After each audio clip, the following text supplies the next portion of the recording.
আসসালামু আলাইকুম ভিউয়ার্স। আজ আমি আপনাদেরকে ভাইয়া একটি ভাইয়া চমৎকার সুন্দর নান্দনিক জায়গা ঘুরে ঘুরে দেখাবো।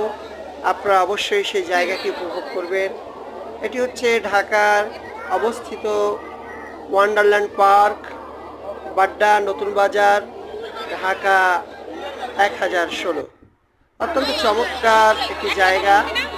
আশেপাশে কোথাও ঘোরার জন্য যদি আপনি জায়গা বেছে নিয়ে থাকেন, এই জায়গাটিকে আপনি বেছে নিতে পারেন। এখানে যে মজার যে বিষয়টি সেটি হচ্ছে এখানে রয়েছে স্নোফল, যা আপনাকে বিশেষ আনন্দ দেবে, এবং এর পাশাপাশি বিভিন্ন রাইডস রয়েছে, প্রাকৃতিক সৌন্দর্য রয়েছে, ঝর্ণা রয়েছে। সব কিছু মিলিয়ে কিন্তু অত্যন্ত চমৎকার একটি জায়গা। আমিও ঘুরে এসেছি, আপনারাও ঘুরে আসতে পারেন। খুব স্বল্প খরচে এবং সুন্দর একটি নান্দনিক জায়গাকে উপভোগ করতে পারেন। ধন্যবাদ।